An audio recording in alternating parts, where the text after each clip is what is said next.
O Congresso se aproxima da marca dos 100 dias sob a liderança de Hugo Motta e Davi Alcolumbre. Pouco ou quase nada avançou em um calendário marcado pela prioridade dada a questões internas do Legislativo. Confira. Do início de fevereiro até aqui, o plenário da Câmara aprovou 87 propostas, já o do Senado, 72. O número é pequeno na comparação com a série histórica. Ainda por cima, parte dos projetos se limita a questões internas do Congresso e não tem relação com as prioridades do governo. Continuam sem análise medidas como a isenção do imposto de renda para contribuintes que ganham até R$ 5 mil por mês, a proposta de emenda constitucional da Segurança Pública e a regulamentação do Comitê Gestor do IBS, responsável por distribuir recursos da unificação dos impostos sobre consumo. A decisão de maior peso neste ano foi a votação da lei orçamentária, que já se arrastava desde 2024. No Senado, a demora nas aprovações ainda penaliza a estrutura da máquina pública, uma vez que a Casa é responsável por aprovar indicações às diretorias das agências reguladoras federais. 21 delas estão na fila sem previsão de análise. A paralisia legislativa é um sintoma da falta de solidez da base aliada no Congresso. Partidos que comandam ministérios seguem sem dar garantias de votos no plenário. Na Câmara, a oposição ainda optou por obstruir a pauta, pressionando Hugo Motta a dar andamento ao PL da anistia aos condenados pelo 8 de janeiro. Tudo isso em um semestre em que o calendário foi espremido por feriados prolongados e por uma série de viagens internacionais em que o presidente Lula levou líderes do Legislativo a tiracolo em sua comitiva. O presidente do Senado, Davi Alcolumbre, está na Rússia neste momento para participar das celebrações pelos 80 anos do fim da Segunda Guerra Mundial.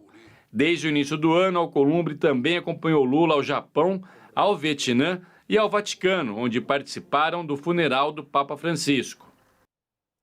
Cristiano, você com a sua experiência toda de Brasília, dá para dizer que é a pior largada de uma dupla à frente do Congresso?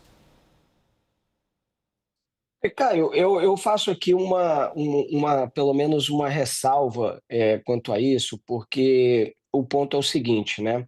A Câmara aprovou um projeto muito importante essa semana, é um projeto de lei de PPPs e de concessões. O projeto de lei do imposto de renda, ele está numa comissão especial, que aliás tem um cronograma, essa comissão só deve concluir isso, a votação desse projeto em julho, né? O senador Eduardo Braga apresentou um cronograma de trabalho para o PLP da reforma tributária do Comitê Gestor, que prevê o encerramento dessas audiências públicas também até o dia 27 de maio, indicando que essa votação desse projeto deve ficar para junho ou julho, né? Lembrando que, além de todos os motivos aí de feriados prolongados e tudo mais, Câmara e Senado, eles renovaram todas as suas comissões também internamente. Isso é um processo lento, demorado, e que acaba também atrasando a análise dessas matérias que estão em comissão. O governo também, Caio, tem uma responsabilidade grande sobre isso, né?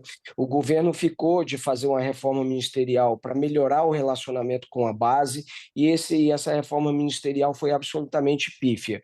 O projeto de lei, a proposta de emenda à Constituição sobre segurança pública chegou ao Congresso Nacional só em março. Então, tem pouquíssimo tempo que ele está na casa. E é um projeto muito complexo, que inclusive tem uma forte oposição dos governadores, né? Então, a conjunção disso tudo, Caio, é esse resultado que a gente vê, de uma produção ainda baixa. Mas eu atribuo isso também, em parte, a fatores internos. Muitas questões aí ainda estão no nível de comissão, não estão maduros o suficiente para serem votados em plenário, e o governo também tem uma parcela de culpa porque atrasa no encaminhamento dessas propostas e também não dialoga bem com a base para fazer avançar sua pauta prioritária. O Congresso Nacional tem a sua autonomia, mas a gente sabe também que depende muito da orientação, do envolvimento e articulação do governo. Aliás, houve troca no comando da articulação do governo recentemente, a ministra Gleisi Hoffmann, que era deputada, assumiu. Isso também fez com que ela tivesse que construir esse diálogo com a base, aparentemente não conseguiu de uma forma ainda muito eficiente, Caio. Jussara, eu queria a sua leitura também, com a sua experiência toda de Brasília. Qual o motivo de um Congresso paralisado? Olha, Caio, o que a gente observa, eu observo ali algumas dessas pontuações que foram feitas pelo Cristiano, que tem uma questão de muitas mudanças em pouco tempo. É uma casa, tanto que Câmara e Senado estão com novos presidentes, houve uma troca ampla nas comissões e uma nova ministra da articulação. Isso é um ponto importante, mas fato é que há também muita pressão. A gente vê principalmente na Câmara um presidente bastante pressionado pela oposição, muitas vezes se equilibrando entre oposição e governo. Afinal de contas, ele contou com os dois lados da moeda para chegar à presidência da Câmara, e a gente vê que isso, de alguma forma, ele participa. Até, inclusive, uma avaliação que Hugo Mota, muito jovem, o fato dele ser o presidente mais jovem da casa, muita gente atribui a isso, até uma demora um pouco ali do andamento da casa, né, do desenrolar ali da vida parlamentar ali no dia a dia. Isso é um ponto que tem sido destacado. Mas a gente lembra também, Caio, que essa semana foi uma semana de esforço concentrado e na próxima semana, hoje foi confirmado um recesso branco. E tem ali viagens, tem parlamentares viajando, então vai ser, além dos feriados que tiveram, ainda tem mais um recesso aí à vista na próxima semana, e daqui a pouco, em junho, vem aí os festejos juninos no Nordeste, que também fica esvaziado. Então a gente vê uma Câmara, um Congresso bastante lento neste momento. Bem, e aí eu entendo ali os pontos colocados pelo Cristiano Noronha, mas tem um fato também que a atividade parlamentar não tem andado na velocidade que o governo precisa. A gente lembra que no começo do ano o ministro Fernando Haddad entregou ali as 48 pautas prioritárias do governo e muito pouco se avançou dentro daquilo. Mesmo o projeto, né, especial, prioritário do governo neste ano, que é aprovar a isenção do imposto de renda para quem ganha até 5 mil. A comissão especial só foi instalada nessa semana. Então, há uma lentidão. E aí o calendário vai ficando curto, né? Vai ficando pequeno para a necessidade do governo para entregar os seus resultados, e que ele depende muito do Congresso. Ô Thaís, e a agenda econômica, isso tudo?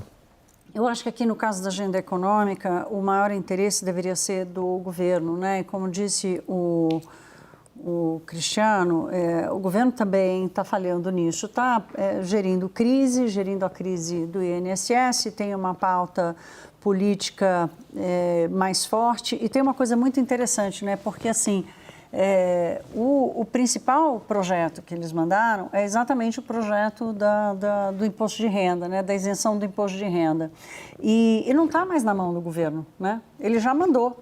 Então, a preocupação hoje, por exemplo, com muitos economistas, né? Porque sempre fica esse receio assim do tipo, se a popularidade piorar, que mais o presidente Lula vai querer fazer, porque dinheiro do caixa ele não vai tirar, mas ele pode tirar das estatais, ele pode tirar dos bancos públicos e por aí vai, né?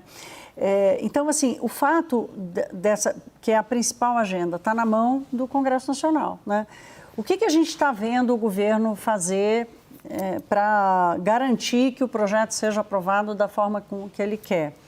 Não muita coisa, né? Está dizendo, vamos fornecer todas as questões técnicas e tal, mas é uma discussão política que está acontecendo. Então, a agenda econômica que o Congresso quer não é a agenda econômica que o governo quer. E se essa articulação política não estiver azeitada e não estiver fortalecida, que não me parece que esteja, vocês que são da política que podem confirmar isso, a agenda econômica tende a não andar. Cristiano, para finalizar, o que dá para prever diante de tudo isso, de todo esse contexto político que vocês todos colocaram, em termos de agenda econômica? É só imposto de renda? neste ano que o Congresso deve aprovar ou deve ter mais alguma outra coisa? Não, Caio, esse é um ponto também, porque o governo ele apresenta uma lista ao Congresso Nacional, mas você tem que você tem que trabalhar, você tem que articular por essa lista. Não é só jogar um calhamaço de 48 propostas para o Congresso Nacional e achar que aquilo vai sair bonitinho, como o governo quer, aprovado em tempo, né? Tem mais coisa vindo aí. O Congresso Nacional, o governo, por exemplo, está discutindo uma medida provisória que reformula o setor elétrico, por exemplo, é de fundamental importância. Aliás, o governo colocando ali uma pitada de interesse eleitoral, né, fazendo a isenção também de tarifa de energia elétrica. O governo está trabalhando no programa Gás para Todos também, é uma agenda que o governo também trabalha, né? A própria LDO, que o Congresso Nacional encaminhou, que o governo encaminhou ao Congresso Nacional, tem que ser aprovado. O orçamento daqui a pouco vai chegar, e olha que é um orçamento mega importante, porque é um orçamento de gasto do governo em ano eleitoral. Então, vai dizer exatamente ali quais são as prioridades do governo. Então, tem uma agenda, sim, mas essa agenda é muito pequena. E o fato pequeno que eu digo não está se discutindo a agenda que efetivamente importa, que é a agenda de redução de gasto público. Toda a agenda que a gente está vendo, a maior parte dela do Congresso Nacional, que é mandada pelo governo, é de aumento de gasto, e isso é que tem prejudicado também a questão da credibilidade do país. Então, veja, por exemplo, os juros, que a gente chegou essa semana de 14,25% ao ano.